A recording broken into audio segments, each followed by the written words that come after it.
Goodman and Hummel podcast, and we got Robbie Hummel. I'd known you since you were a kid. I could blow my knee out, both knees, and still kick your ass. We're trying to find the Robbie Hummel statue. I wanted to kill you.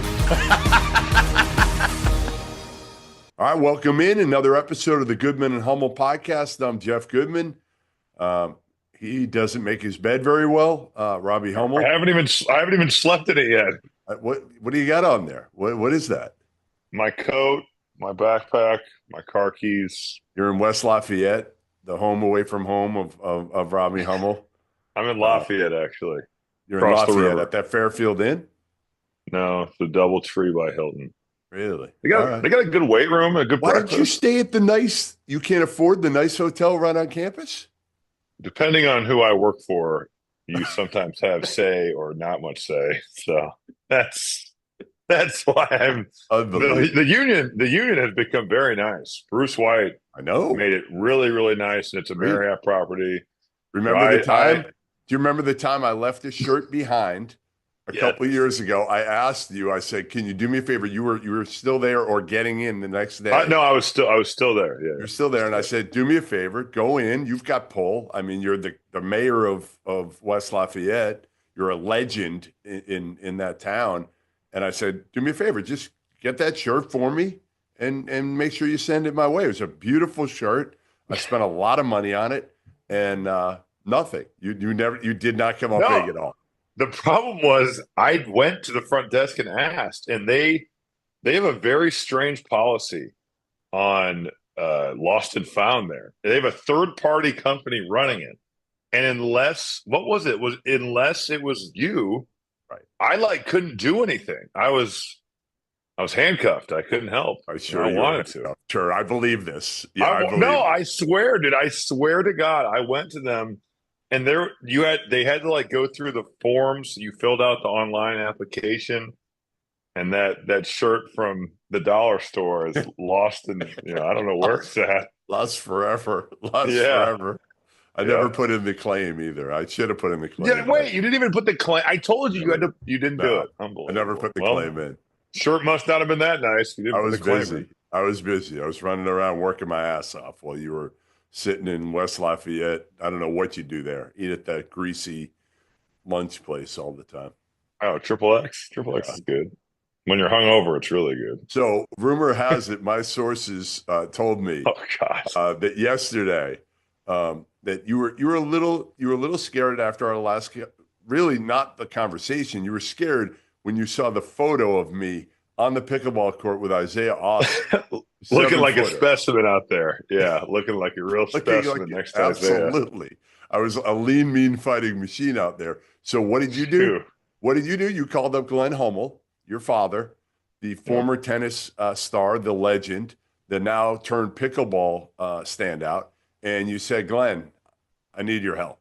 I need your help because I don't want to get my ass kicked by Goodman at the Final Four in pickleball. So can we get out there? Can you listen, dude? Thanks."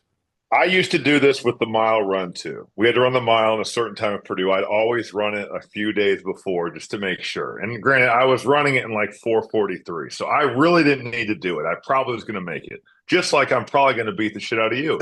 But I wanted to just, get the juices flowing. And you know what my dad says to me that just is a little demoralizing every time we play pickleball? He always makes this comment that he has turned pro in 2 sports where I only turned pro in 1. And he also currently has a head sponsorship. And I don't really, I think it's they send him gear and paddles. Okay. So I guess, I don't know what he has to do other than just wear this stuff. But, he always makes the comment that he's turned pro in 2 sports and he's the only person in our family that has done that. But I'm going to tell, my mom sent a photo. I pelted my dad at the net yesterday. In the head? No, in the chest. And he had this big bruise. Really? But I could see it. I could see in his eyes that he was looking to hunt me out there. So next time we play, I might get smoked by him because he doesn't get mad. He just gets even. Is he better than you? Way better. Yeah. he hit shots where you're like, okay, this guy, he played number one singles at Illinois and played like on the professional circuit around the Midwest. Like you could just see when he wants to really put it into hyperdrive, he's really, really good. And so are his friends. You know what they say, Rob, with pickleball, age doesn't really matter. So that gives me I feel good about my chances again. Fitness does, though. And I just think you've been on the Charleston / Florida / that diet with no workout equals trouble for Goodman. That's what I think. Listen, I got back. We went for a great dinner. First day in Charleston. We closed in our house. What'd you have? Congrats on the house close. Congrats on the house closing. What did you have for dinner? So, is it fueling your body? Is it going to fuel your body in this match? Probably not. If I told you what it was, we went there. I think I already know what it is. It's your favorite spot. No, it was going to be chicken and waffles, but we forgot that chicken and waffles is only during the day. So we went at night. We never go for dinner at this place. It's called Poogan's Porch. Awesome spot. And the chicken and waffles are the best chicken and waffles I've ever had. And I was all excited to get back here to have them. And we went at night, and they just had the chicken without the waffles. It's just not quite the same. And then the banana pudding for dessert is elite. Well, that will fuel you well. That will definitely go a long way. I feel good. I'm barely fitting into any of my jeans right now. after I haven't had a house since July 31st. Okay, I've been on the run. Now, there's no excuse for not really working out much, but you know what? I just think it's going to be a rude awakening. There's going to be 3 guys on that court that are probably pretty highly tuned up, and there's going to be one that does not belong. And you think Homer's going to kick my ass? Homer Drew is a good pickleball player. If he plays, yes. I'm going to be in trouble. All right, let's get to it here. So we're going to do a little get ahead of it. The awards are going to probably come out.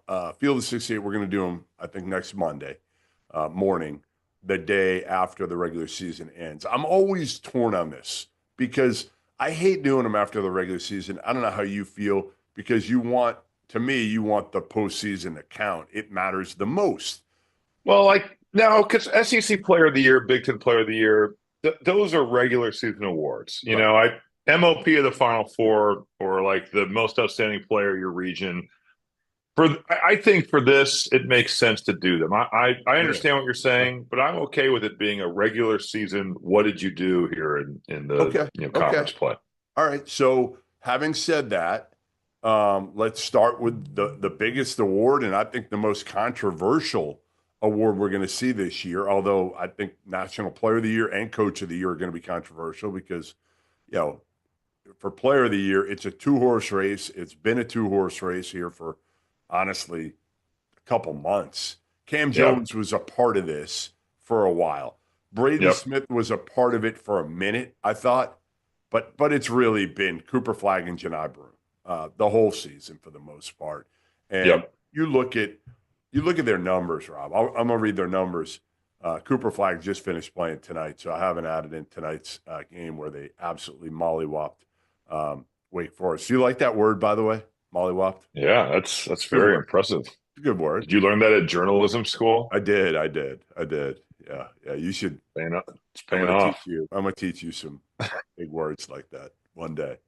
All right, Janai Broome, almost 18.5 points a game, almost 11 rebounds a game, 3.5 assists a game, 2.5 blocks a game for the number 1 team in the country, the Auburn Tigers.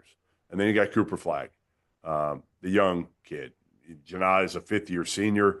Cooper Flagg is a kid who came in at 17 years old as a freshman, averaging 19.5 points, 7.5 rebounds, 4 assists, a steal and a half, a block and a half.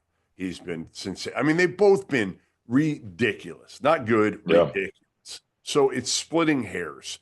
When I was down at Auburn last week, Janai knows that I have said lately that I was going to pick Cooper Flagg as the National Player of the Year. He didn't like that. So he gave me the ultimate stare down when I said that. But I said he should have not spoken to you the whole time. Yeah, he was pretty funny. He was actually he had some fun with it. And I said, I go, you were the leader early. Then you got hurt. I thought kind of Cooper took over a little bit and took a little bit of a lead. And now I think it's neck and neck. I really do. And I say, no, I agree. I agree with you. I don't, it's almost like, honestly, I hate doing this. It's the ultimate cop out, and I'm not going to do it. But the cop out is what? Co-player of the year. Can you do it? I'm kind of okay with it, honestly. Are you? Because I don't even know if you're going to go with the argument of best player, best team. I don't know that. I mean, Auburn's been awesome, but Duke's been awesome. The only thing I'll say is that Auburn has been awesome in the toughest conference in college basketball. Duke beat him at Cameron. But Duke won the head-to-head. Yeah. So I'm good with co-player of the year. They've both been phenomenal. They've both earned it. Yep. I agree with you that in most cases I'd be like, no, you got to pick. Right. But their teams are both having just unbelievable years. Duke won the head-to-head. I'm going co. I'm going co-player of the year. Rob, Call me soft. What? That's fine. You know what? How many years have we done this pod now? Too many, but I think like 5. All right. This is going to be a first. That's the answer. This is going to be a first. As the pod might near its conclusion, I know you've got big contract negotiations coming up here. Yeah. Doster's got to step up to the plate here. He's the one running the you're living in like multiple houses. I don't necessarily need Doster to step up to the plate. I need you to give me some of your money. That's what I need. That's what I want. Not gonna actually. happen. It's just not. I guess this is the last episode, probably. Well, here we are finally going to agree on something. We're going to agree to give co-players of the year, and I like it. I think it's the right thing to do. I do too. It's the right thing to do on this one. Because, and in most cases, Jeff, I would say it's not. Me but too.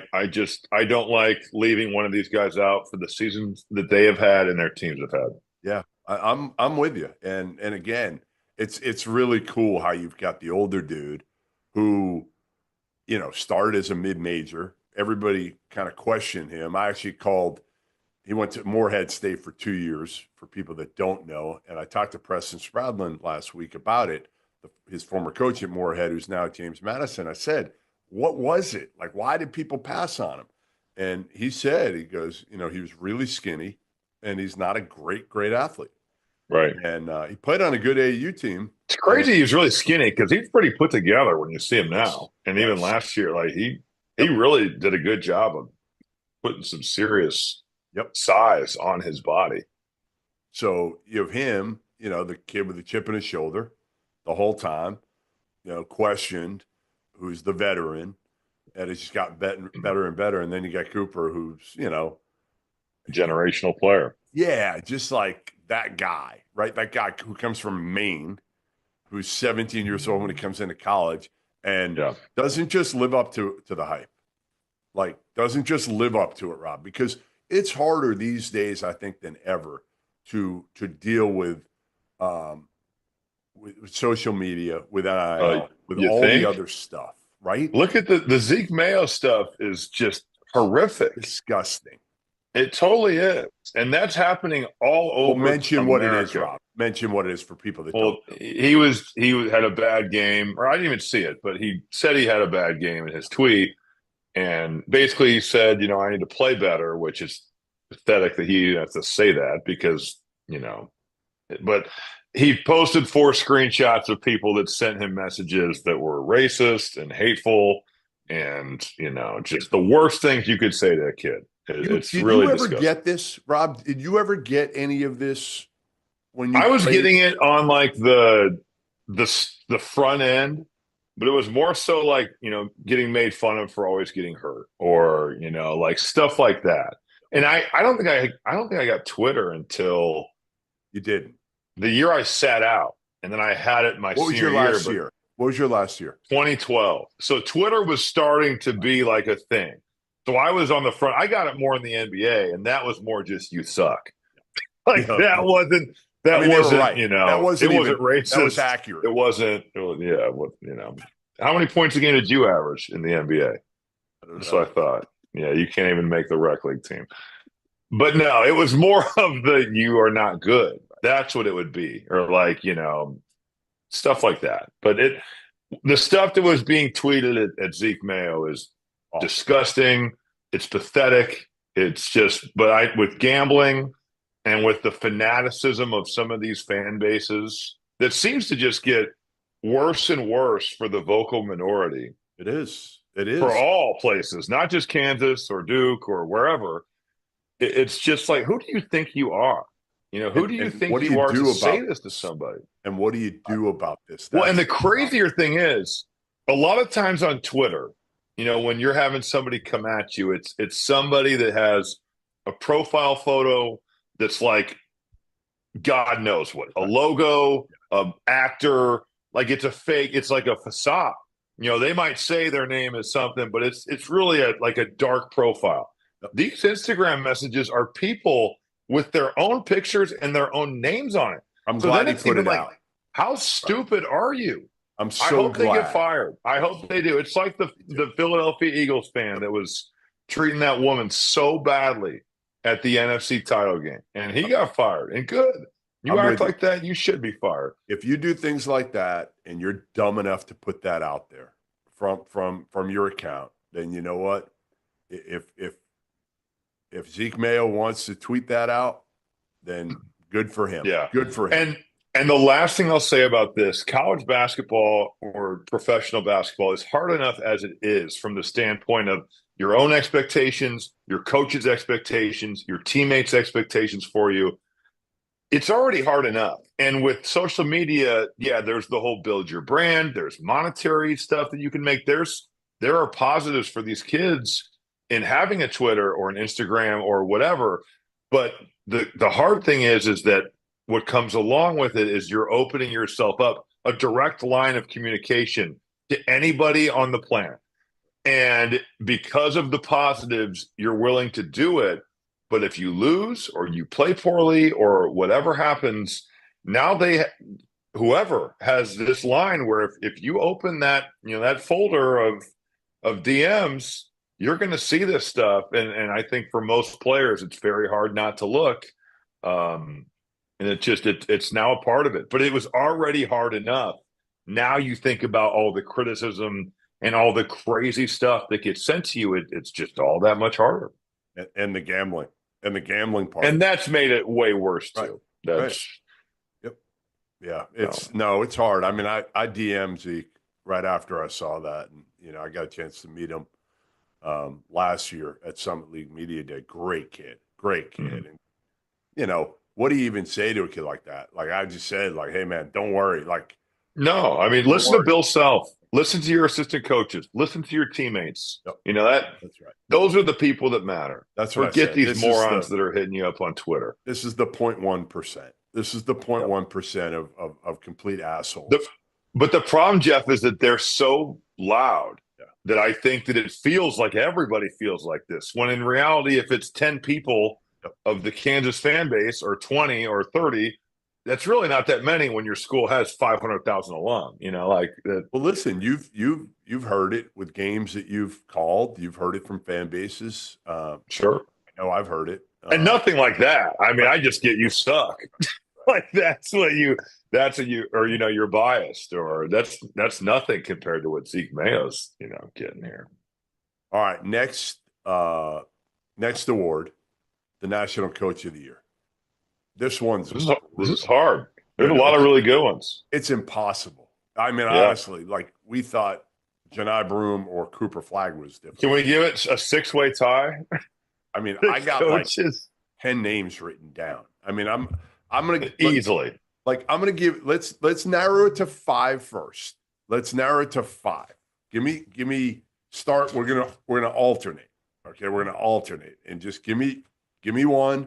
Then I'm going to agree with you. I always fight this too.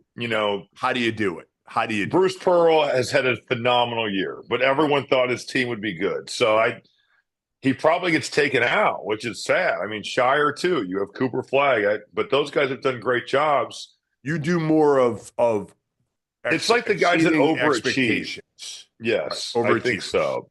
Okay. So and that probably takes Kelvin Sampson out of the mix for this. And he's done a great job. I mean, that's like – so Todd Golden would be the first. Okay. All right. Let me give you one. All right. I agree with Golden. Tom Izzo. Yes. Okay. Grant McCasland's probably in the mix for that. Yep. Rick Pitino. Yes. All right, we're going to disagree on the last one, I bet. See, but I mean, you could make a case for Dennis Gates. You could make a case for Greg Gard. Yep. You could make a case for Kevin Willard. Yep. Who am I leaving out here? Because I'm sure I'm leaving out. I got one that honestly I might give it to. And you're going to tell me I'm bananas for doing it. Okay. Well, okay. It's a coach who took over a program that won 9 games last year, has been irrelevant. Dusty May? Nope. They've been irrelevant for like the last 5 years. More than that, really. The last 7 or 8 years, they've been terrible. Absolutely terrible. He took over. He didn't retain a single player. It is a very difficult school with academic restrictions on it. Oh, Vandy? Yes. Mark Byington has his team in the NCAA tournament, not firmly, but fairly firmly right now. Like they're probably a 9 or a 10 seed. I just think in this day and age, and he doesn't have a lot of NIL. That's the other part. So like you go down the list. Okay, Rick Pitino's got a lot of NIL. Grant McCasland's got a ton of NIL. Todd Golden's got enough, not at that level, but he's got a good amount of NIL. Izzo could if he wanted to, but he didn't hit the portal hard. Izzo's done an incredible job. I just think what's the common denominator, all those guys, is none of those are in their first year.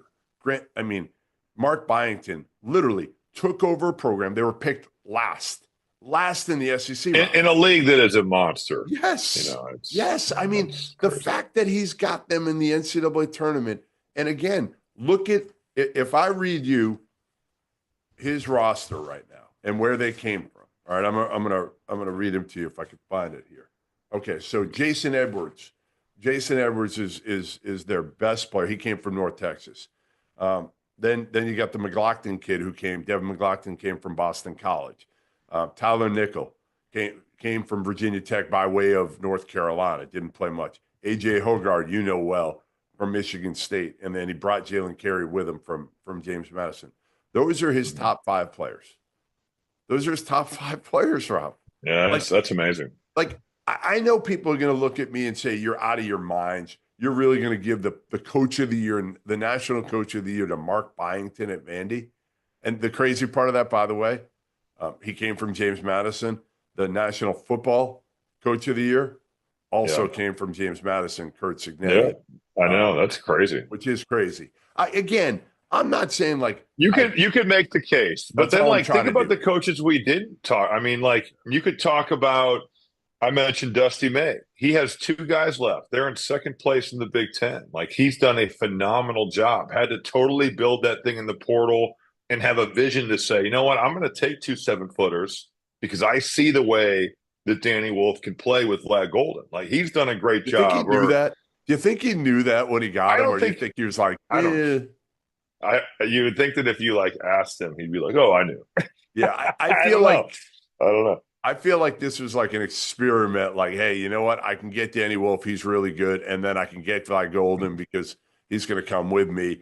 All right, let's see if they can play together. Yeah, and if they have to split time, they split time, but they've obviously found ways to work together. Exactly. We're also not even mentioning a guy like Ben McCollum or UC San Diego. Eric Olin. Eric Olin has done a great job. Like those jobs, it's not like UC San Diego's been a powerhouse. Like that place, that's amazing the job that those 2 have done. Now they still have to win their conference tournament, which we'll talk about here in a second, but all right, so gun to your head, you have to pick one. I'm going Mark Byington. I've convinced myself through this call. I'm going to go Mark Byington. Did we say Dennis Gates? Because he deserves accolades. Yeah. He's in the mix. Okay. Yeah. He deserves accolades for his year. Who are you going with? I don't know, dude. You got to pick one here because we did National Player of the Year. We can't have co-coaches of the year too. We can't bail. We can't bail on all these things. I'm not going to go with Byington, but I think he's had a great year. But I'm going to go with. I'm going to go Grant McCasland. I think he's done a great job in Lubbock. Just the way, and especially the fact that they are a team that can score. We knew that his teams could defend at North Texas, but the fact that he's got the number 9 offense in college basketball, that's pretty impressive. I'm going to go with McCaslin. Count me as shocked that you didn't go with Izzo or guard or a Big Ten or even a Big East guy. Like, this is the shocker of all shockers from you think I don't watch the Big SEC? Ten? Like, I just think you're Harry Big Ten here. So I did the Big East games too. I know. I said Patino. Any of those guys could win, and I would be like, "Yep, I'm with it." Yeah, so. I don't think there's somebody who's completely distanced themselves.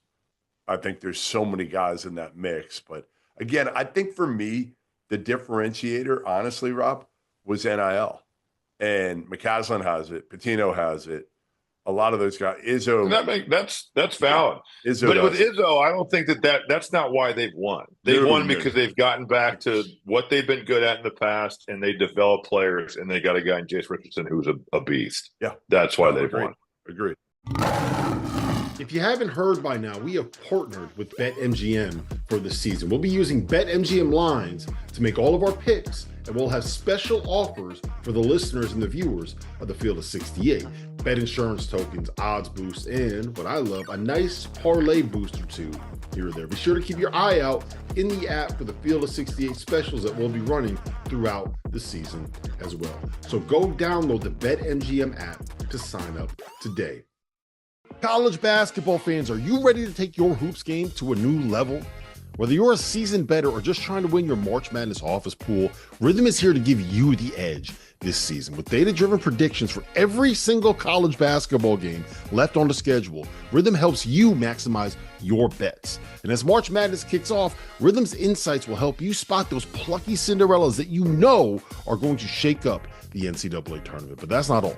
When Selection Sunday rolls around, let Rhythm's AI-powered bracket generator do the heavy lifting for you. This is the same AI tool that performed 35% better than the average ESPN bracket last year. And here's the best part. Rhythm pairs perfectly with our Field of 68 expert analysis, giving you the 1-2 punch that you need for the rest of the college basketball season. So don't wait. Download Rhythm today and get ready to see college basketball and your betting results in a whole new light. All right. We're kind of coming down to the end here, right? Conference tournaments, small tournaments are going on. We're at the end of the regular season, and I want to go through the teams with kind of the most on the line here as we head down the home stretch. I'll let you kick it off on this one. What's your team that has a ton to gain or lose here down the stretch? I'm going to start this with Xavier. I was there on Saturday, and they handily beat Creighton in a really impressive game. In a game that I would say this is the Xavier we thought they'd be.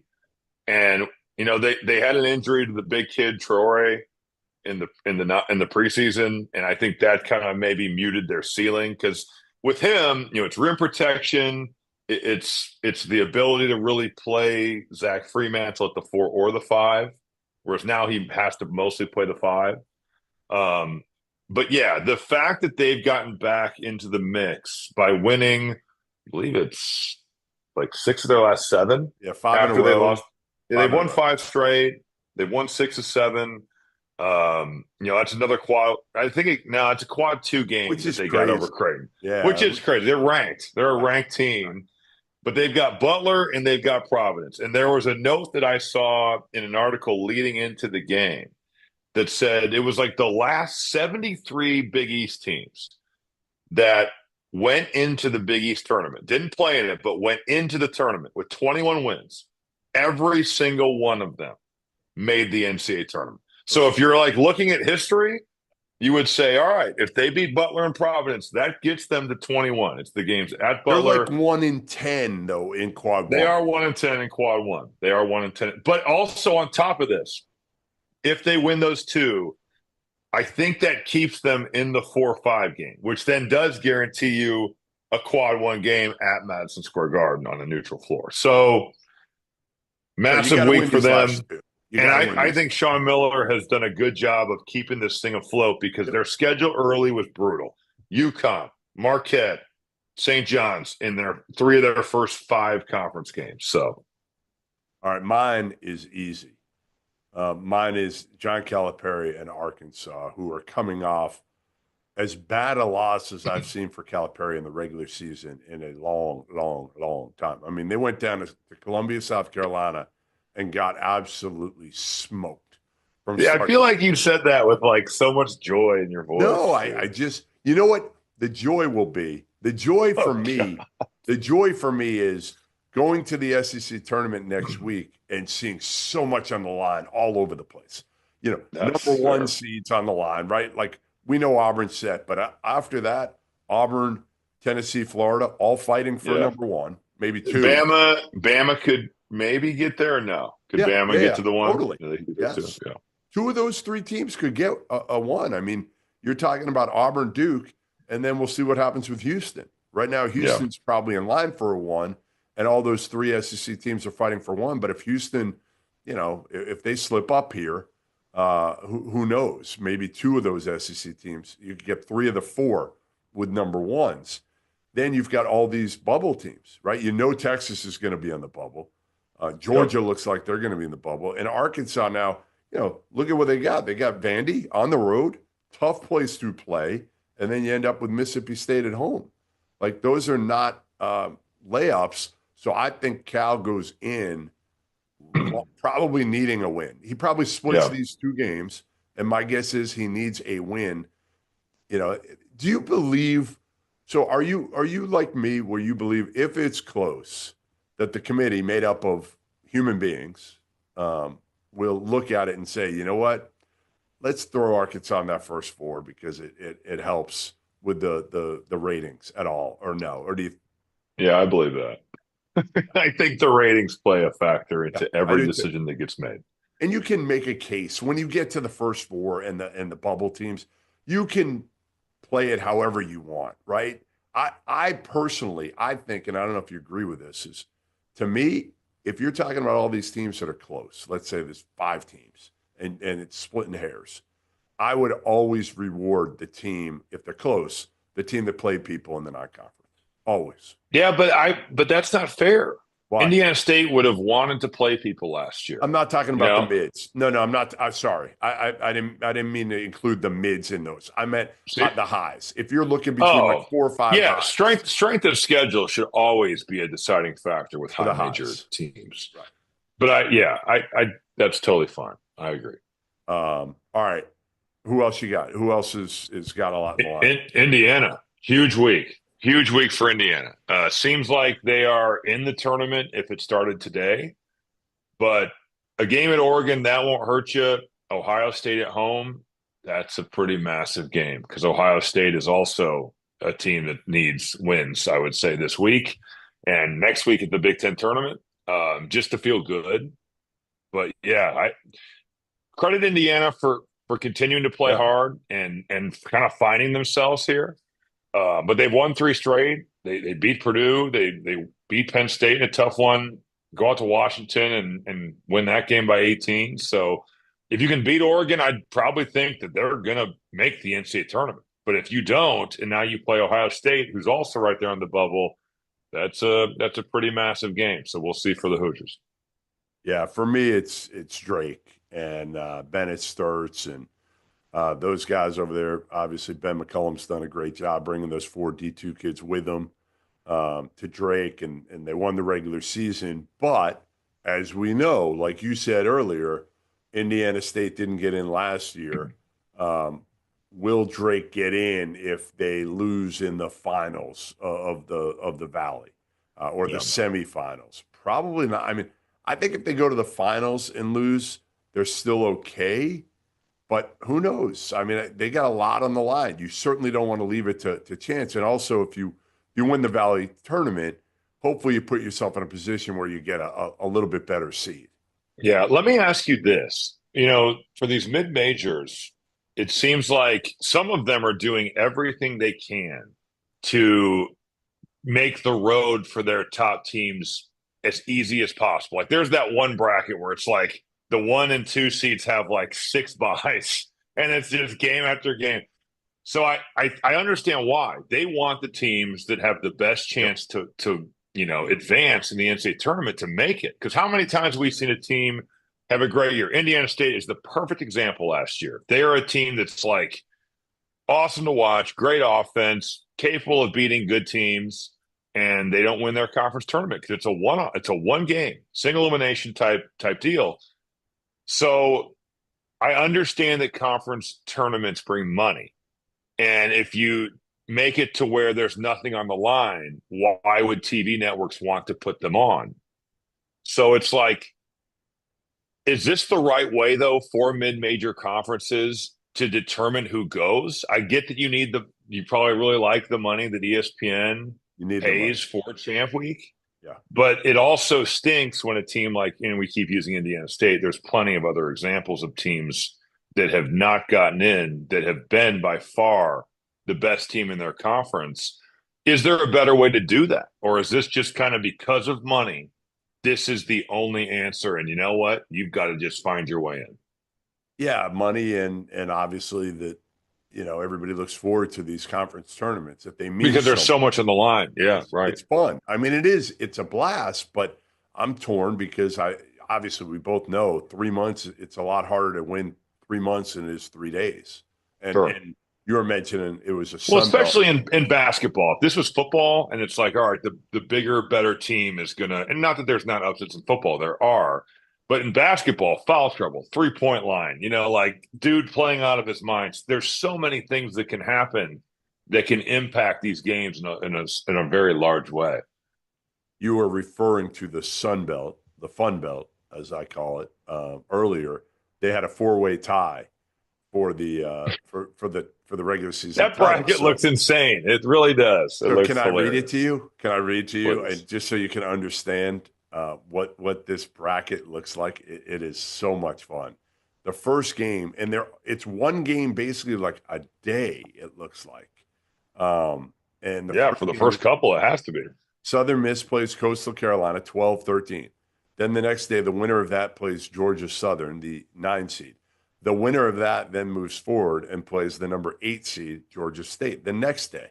The winner of that plays Marshall the next day. And then there's an opposite end of this bracket also. I'm just giving a couple teams. Yeah. Right. I'm giving you the top half.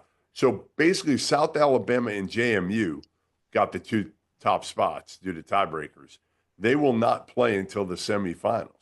So you almost wonder with that, Jeff, like the rest versus rust type thing. Now, I'm not saying the 13th seed, you're not, obviously the rest is better than to play for, they have to win like 7 straight games in 7 days. Win 1, 2, 3, 4, 5, 6. Yeah, 7 games in 7 days. And I think if they hadn't kicked Andre Curbelo off the team, Rob, I think Southern Miss was capable. Can we revisit this? No. Actually, thank you for bringing that up. No, we cannot. You said that he was a first-team All-American preseason. Find me video proof. Find me video proof where I said that. All right, I will. I'll ask Doster. He'll get it for me. He'll find it. He will dig it up, too. That's the worst part. He will spend all day tomorrow and get nothing else done, which means you won't get your paycheck. If I don't get paid for this hardly anyway, so it doesn't matter. I'm willing to sacrifice. I'm willing to sacrifice this cash. Per hour, you're getting like $300 an hour. Honestly, with the way I played yesterday, I might join the pro pickleball tour. We'll see how well you are, how good you are. All right, so I got a question for you. Because I do think those mid-major tournaments are awesome. I do. Agreed. This week is a blast. It really is a lot of fun because you get those kids that, again, this is what they're playing for. They're playing to get their national title is getting in the NCAA tournament for a lot of these mid-majors, right? I mean, maybe not like the Drakes, but a lot of these, and everybody's got a chance. Well, not everybody anymore, right? The Big Ten, the bottom 3 teams aren't bottom 3. Will not make it. Correct. Not make it. And there's some other leagues that. How do you feel about that? It has created an interesting storyline, much like when I was playing overseas and you'd see the bottom teams trying not to get relegated. which is such an insane. The fact that they ever allowed that to happen. I love it. Think about they went to the NBA and they were like to the owners of the NBA teams. And they're like, hey, the bottom two teams are getting sent to the G League, and the G League is going to get brought up. Those owners would be like, hell no. We will never. You got to start the league with that in there because the owners are never giving that up. But it has made for an interesting storyline of like teams really playing for their and we kind of talked about this last week.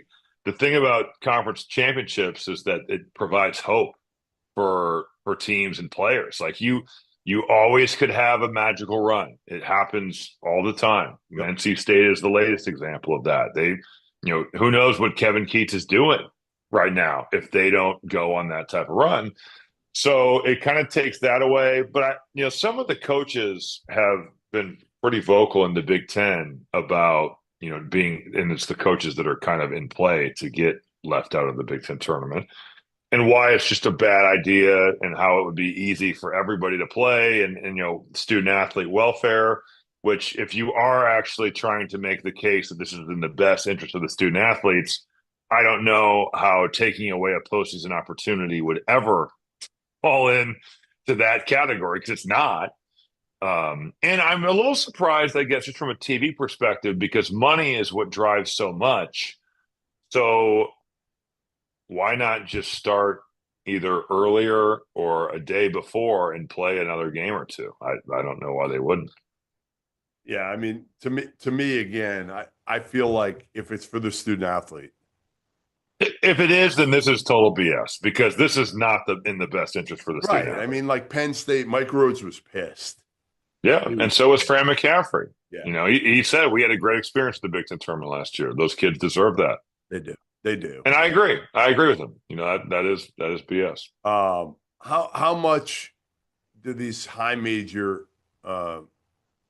conference tournaments need? What do they mean now? What do they mean now in terms of? See, and I'm going to be biased in my answer, because we won it my sophomore year. And I look at it as one of the most fun couple days of my time at Purdue, because if you win a single elimination tournament against the teams that you're going to have to go through, you have to play the best teams in your league, and you have to find a way. It is, the atmosphere is terrific. The championship's on the line. Hang a banner, do the ring thing. It's just from an experience standpoint, it is awesome, and it's a great accomplishment. So it's like being at a Super AAU tournament, Jeff, and you know how this feels. Let's say you're at the Peach Jam, and there's all the buzz of like, oh, there's the New York Metro Hawks, and there's the Gauchos, and there's Boo Williams, and there's all these teams, and you play your pool games, and it feels like a big deal. And then as you get into the tournament, teams start going home and leaving and not being around. And by the end of it, you're like, dude, it's just us and them. And it's just like, from a competitor standpoint, and from it feels big. The Big Ten tournament, you're playing on CBS. When I was playing, it was Jim Nance and Clark Keller calling the game. It feels like it matters so much.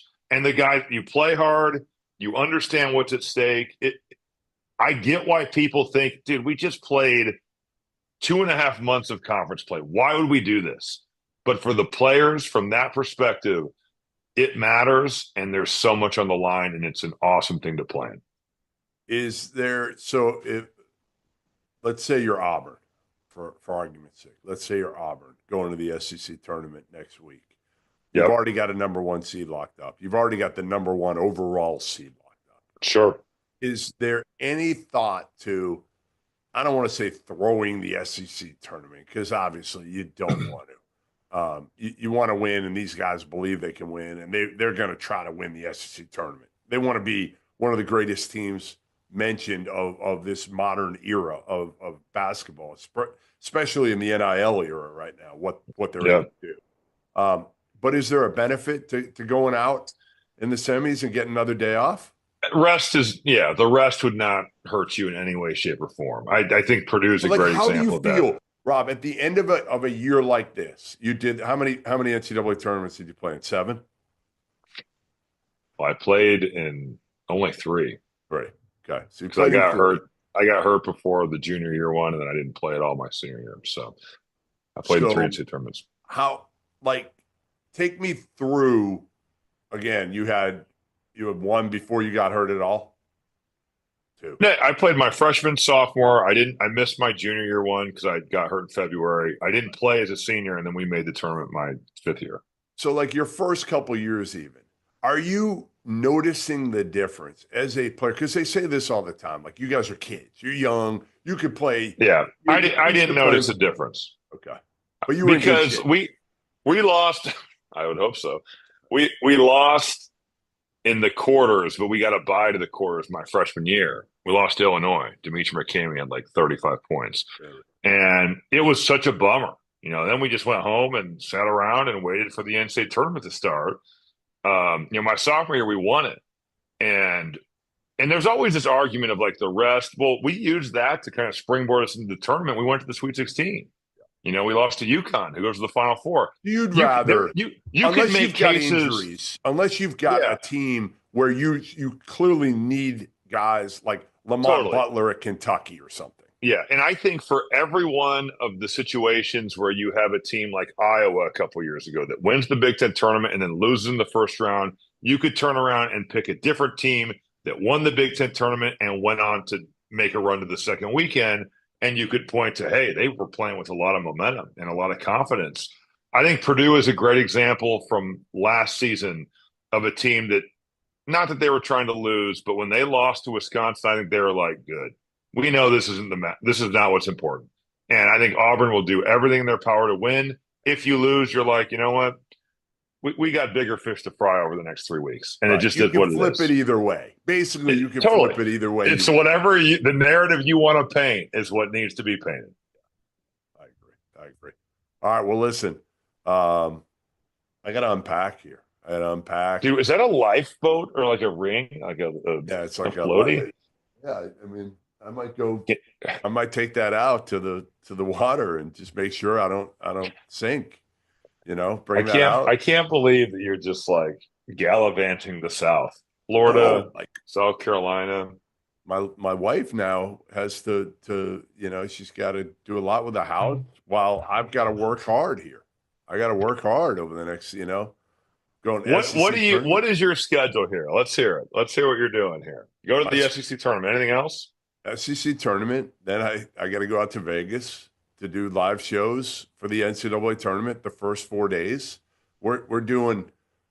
Maybe you could bless us with your. I know you're doing games. I know you got 4 games one day, right? Yeah, the first day is 4 games. First day is 4 games. Maybe the off day. Maybe Friday. Whatever your off day is. All right, call my agent. 10,000. You know where you're going? I'll call in. Do you know where you're going yet? You find out selection Sunday. Oh, you don't even know where. You find out like an hour after the selection show. At least last year we did. Will they throw you with Purdue? Did they do that last year? No, I was in Spokane. Oh yeah, you were in Spokane. You had good games, didn't you, last year? Yeah, Auburn lost to Yale, right? And then the Grand Canyon Bama game was sweet. Really good.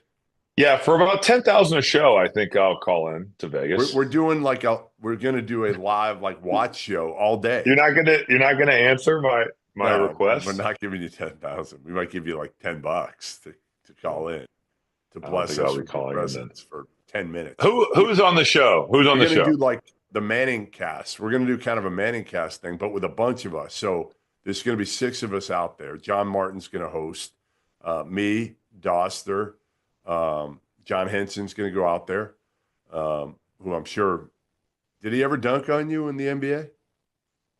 Henson? No, but I was telling a story the other day about someone that did dunk on me. This is so bad. Who was it? Who? All right, so in a preseason game, my second season in Minnesota, Jabari Parker was blocking me out. And he didn't box out. So I went right around him and he fouled me and I tipped in and I got an and-one. And I said some really stupidly reckless things as a not good player. Of course you did. And literally like a month later in the regular season, he drives baseline, just absolutely posterized me. And I remember going back to the bench and being like, I wonder if he remembers what I said in the preseason. He probably did. He probably did. So I don't think John Henson ever got me. We didn't play against each other all that much. So we got Henson, Jarrell McNeil, and Matt McCall. So 6 of us are out there. We'll rotate. What we're basically going to try to do is do a little bit of a like the Manning cast where you bring on a guest. We'll also have, somebody hits a game winner.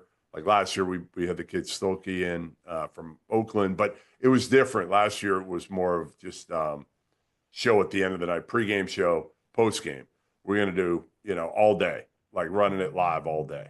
Dang, you're actually going to work.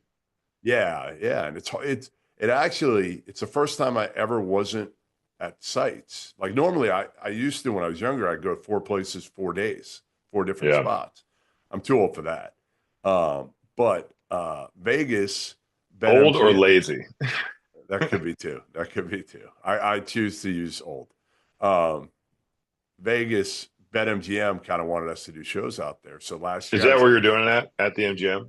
No, we're doing it. Where are we doing it? Where did we do it last year? I forget which property, one of their properties.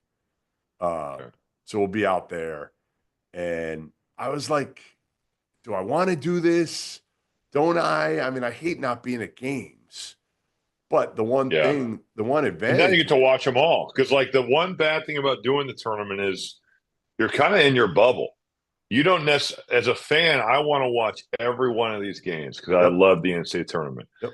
And if you have a Friday site, you're really pretty locked in Thursday, so you don't get to watch as much. Right. And like even Thursday, you're doing stuff. You're going to practices. There's you're stuff done to do. all day. You're right. No, you're really not able. Like last year, Steve Smith, I remember his son Davis was playing for Michigan State.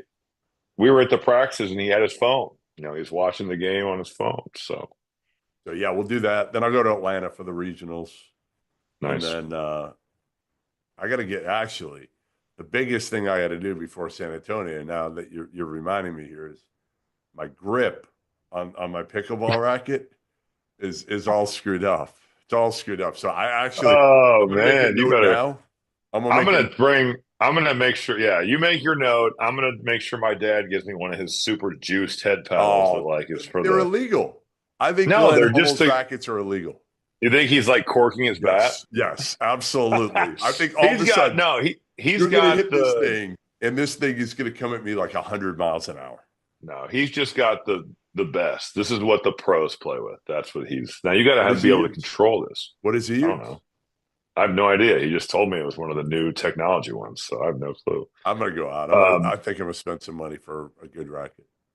I don't think I've told you this, but I'm calling the Final Four games for the radio, for the national radio. Look at this. Wow. Yeah. I'm going to say, like, I remember you when you were a clown, when you were terrible at this. What do you mean? You thought I was terrible my first year? I wasn't sure. Watching some of those post-game interviews. Are you kidding? Yeah, that was like high school level shit. I feared that so much. I can't even lie. You know what? I had some people help me with that, and it is, thank God. Yeah, I'll take all the credit for helping you with that.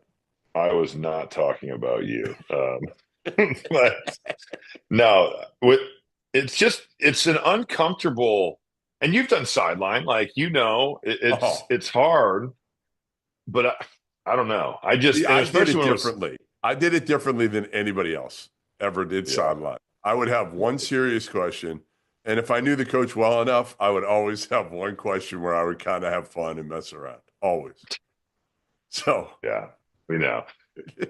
But yeah, it's it's the time to grind here. I got a lot of games in between now and the Big Ten tournament, so I just got to get through. Well, do me a favor, maybe.